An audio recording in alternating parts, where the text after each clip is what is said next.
Good morning, we're here at Netcode Title for our Tuesday morning training, and this week's topic is how to become a lead gen machine. And this is a little bit of our overview for today. It all works if you do.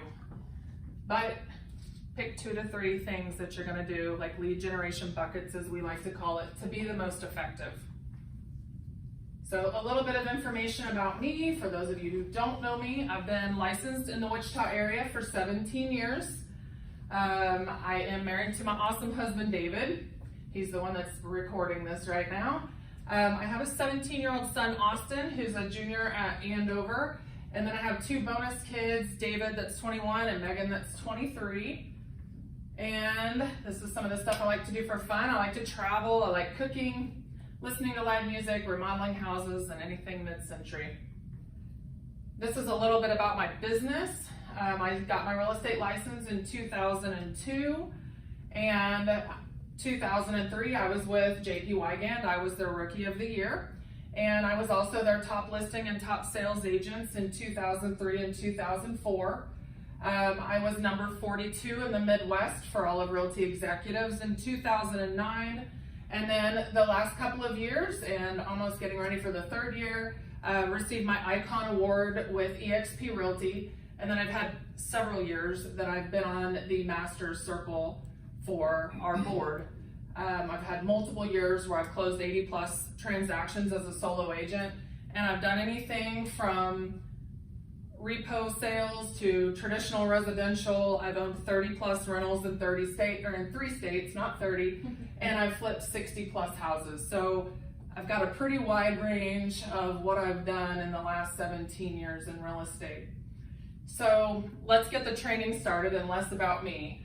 The first thing that I wanted to talk about on our overview, and I crowdsourced this answer. So I posed the question in several different real estate sites: what is your number 1 lead generation source for your business?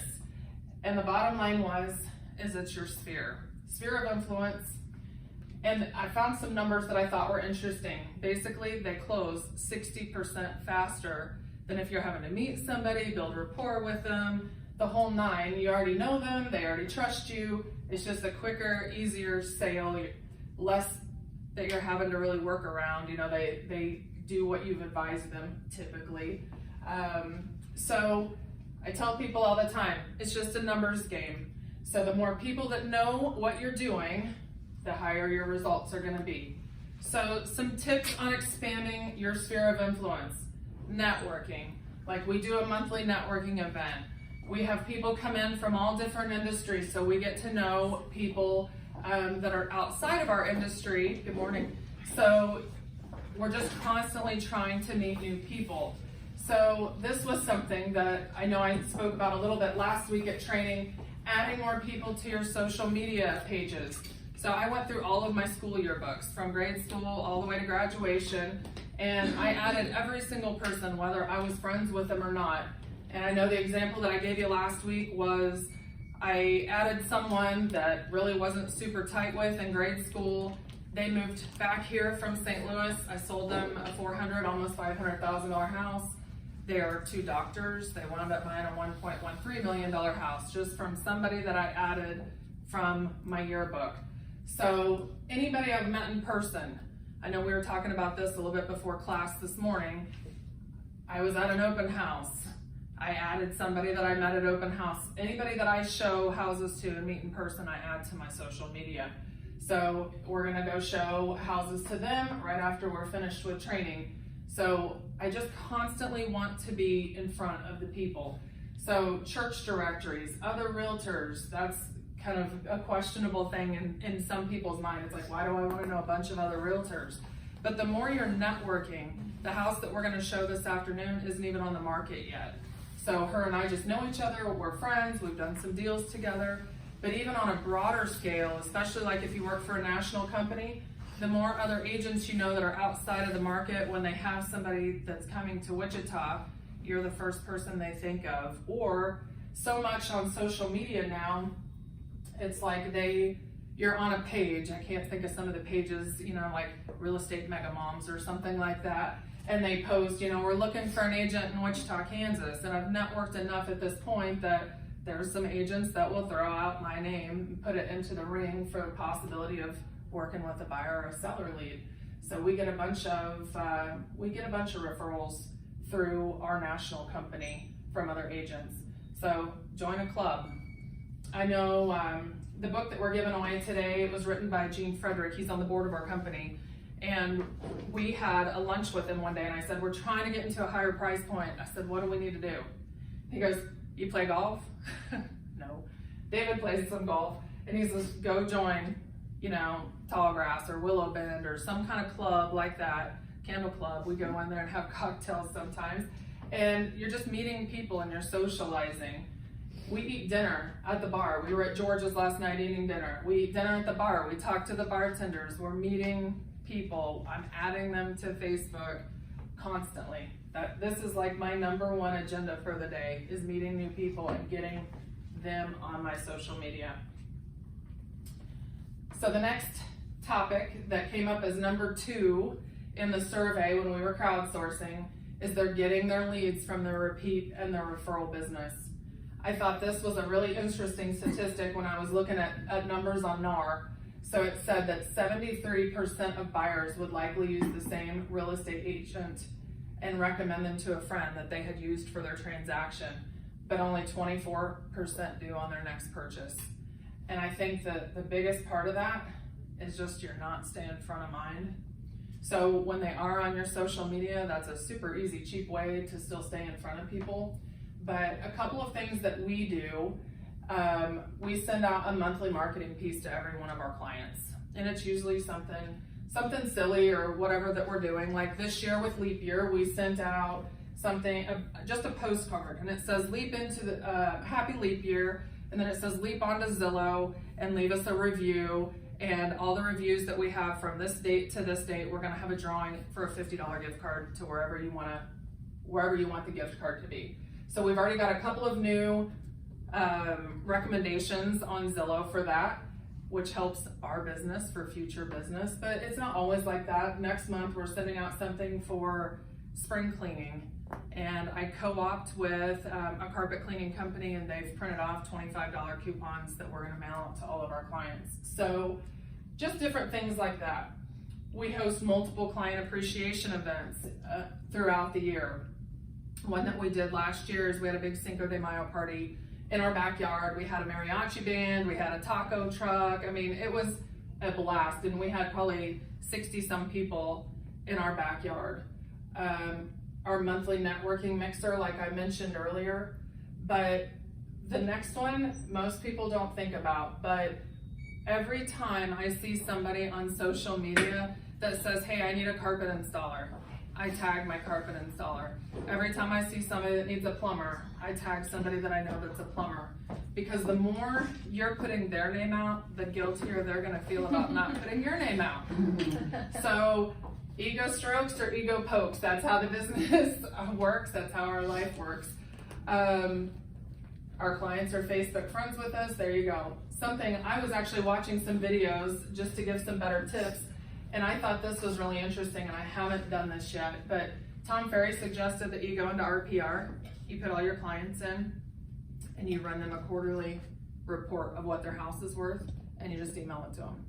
So he said that way you're still front of mind, it's something free that you can do, you're adding value to them, and hopefully when they see prices go up, they're interested in selling.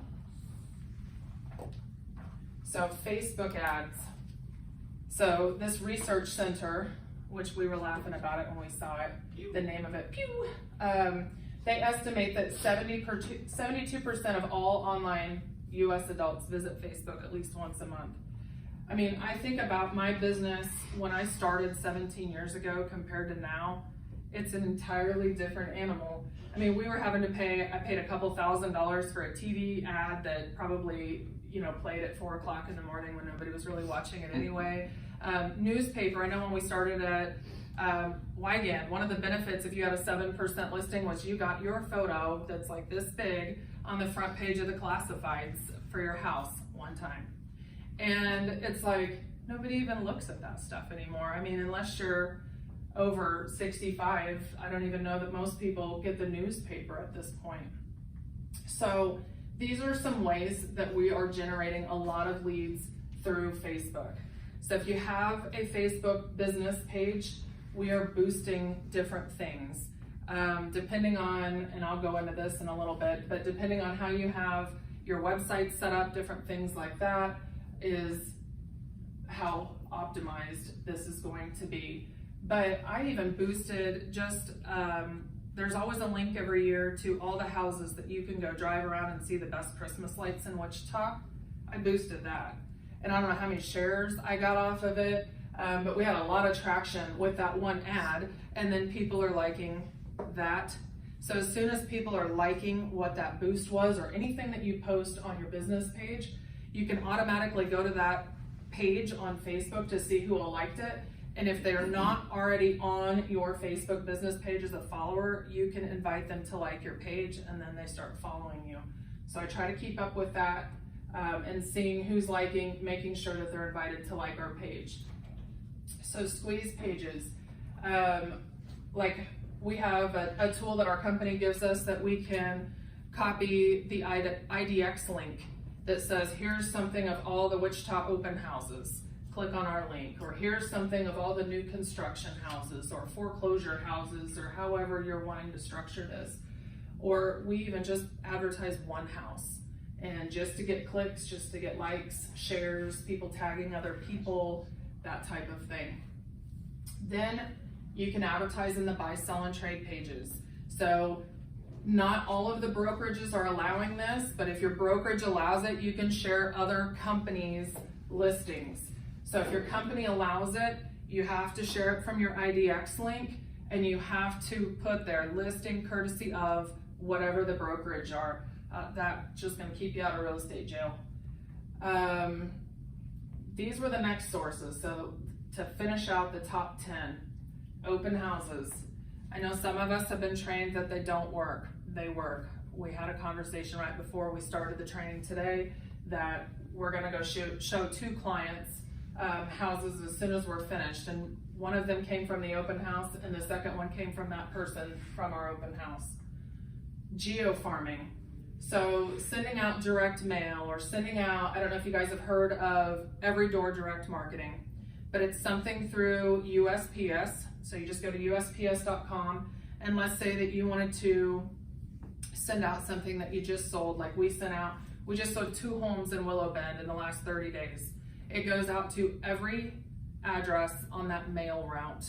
So the pricing is discounted. You don't have to put the stamp on it. You don't have to label it anything.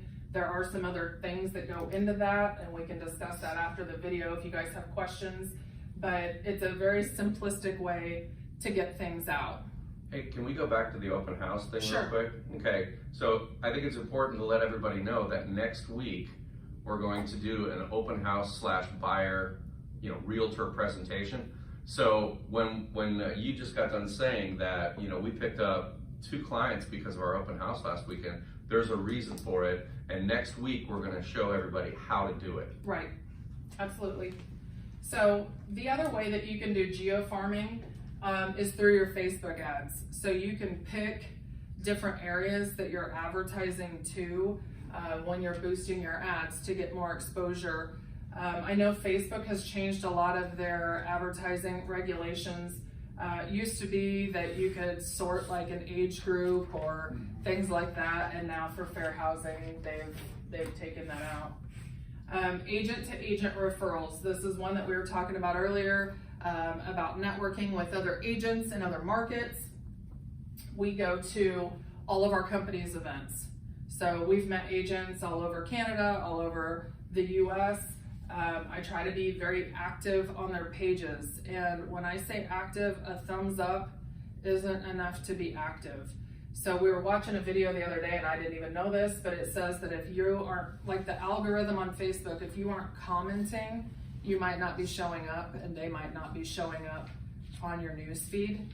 So one of the recommendations that they had was to go look at your friends list, and if you haven't seen like some fairly recent things from that person, open them up, comment on something that they posted so that your stuff will show back up on their newsfeed.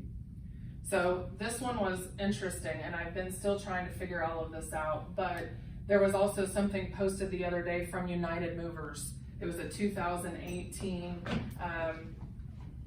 collaboration of all their data that says agents, or people are moving out of California and they're moving to Austin. So it's like, if you're an Austin agent, you want to network with the agents in California so that you guys can share referrals back and forth.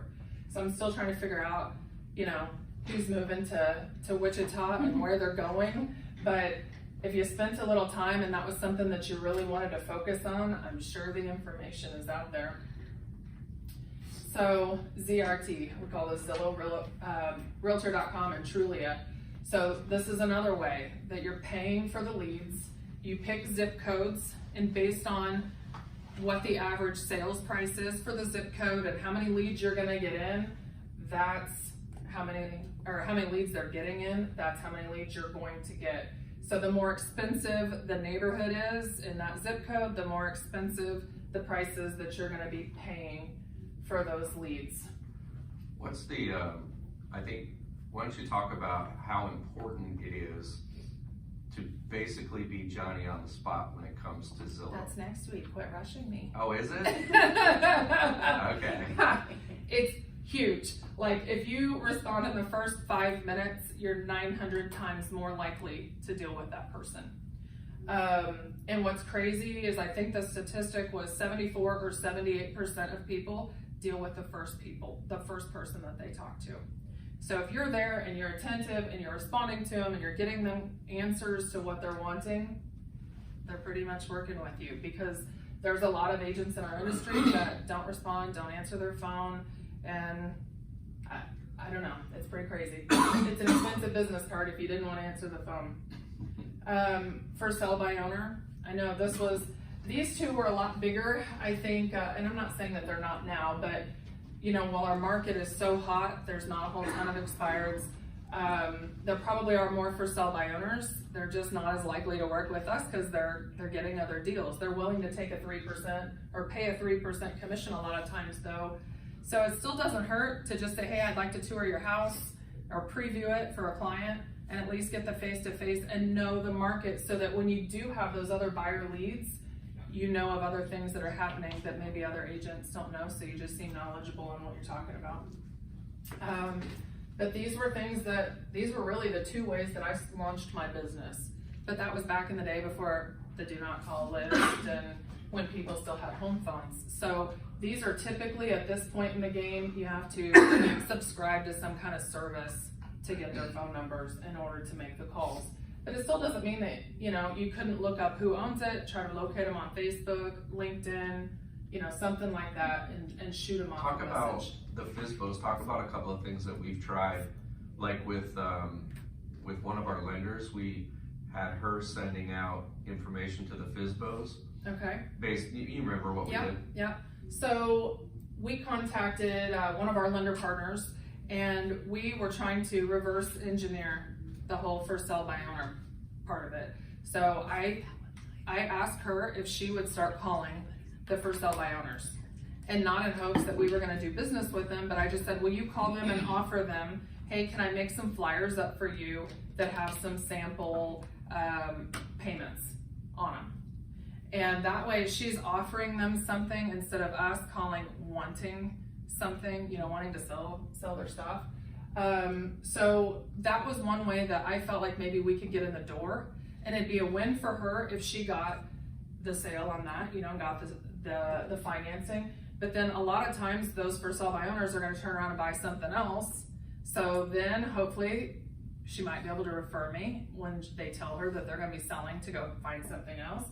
Or she could do the financing again for them, even if I didn't get the referral out of it. So I just felt like if she put in the legwork, so I don't know how long she actually did this for, but I would say within the first 30 days, we wound up with a listing out of it. The people had their house on the market. She was huge pregnant, and she just didn't want to be there when her husband wasn't there showing the house by herself. And she's like, I'm over it. So we wound up with the listing out of it, then wound up selling them another house. And that lender partner is the one that got the financing on their purchase. So a win-win for everybody.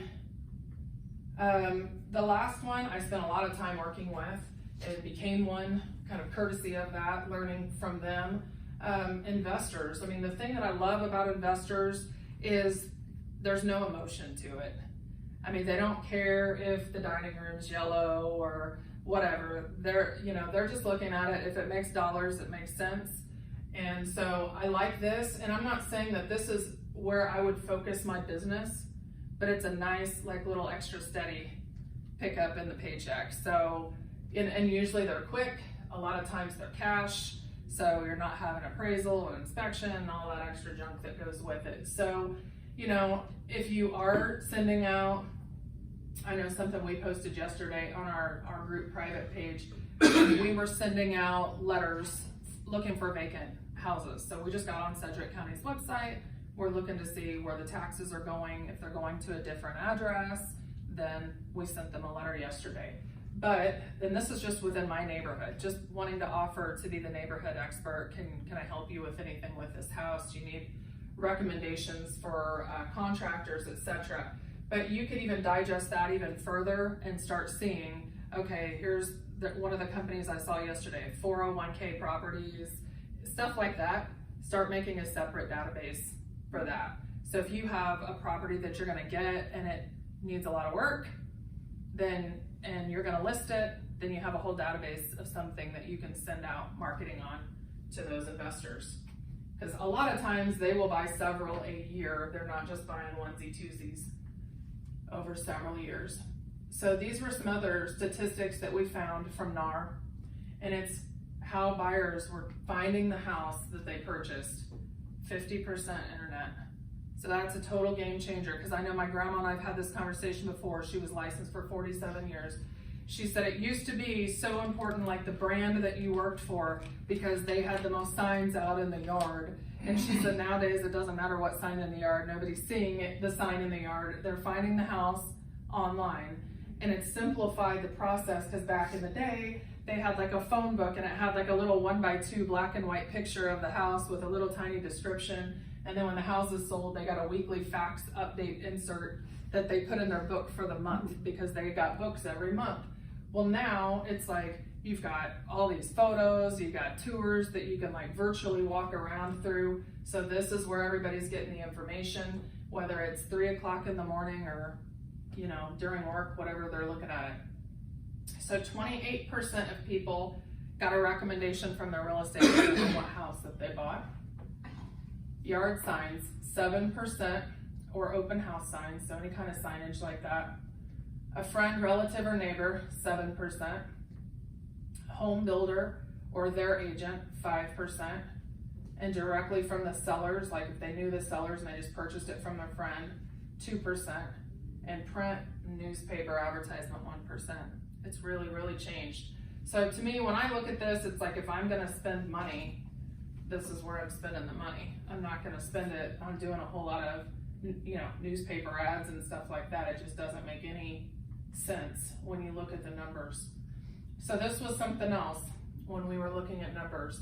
So it's all about the follow-up. Most people don't just buy the first house that we show them, darn it. And it's not like HGTV, you show them 3 and then they pick one. It never really works that way. So, the fortune's in the follow-up, as they always say. So you have to make the time. Whether you just go, okay, every day from 4 to 5, I'm gonna follow up, and have your list of people that you're gonna follow up with.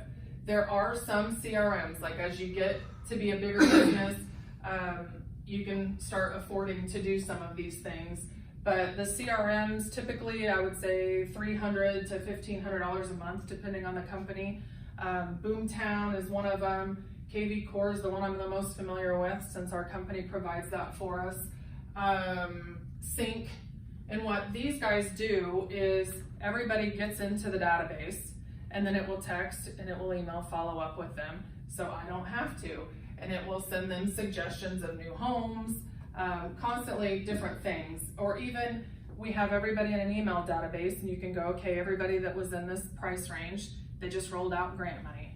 So I can fire off one email to everybody through the CRM, and now everybody that's our first time home buyer price range point, then they understand that there's free money in order to use it for their down payment.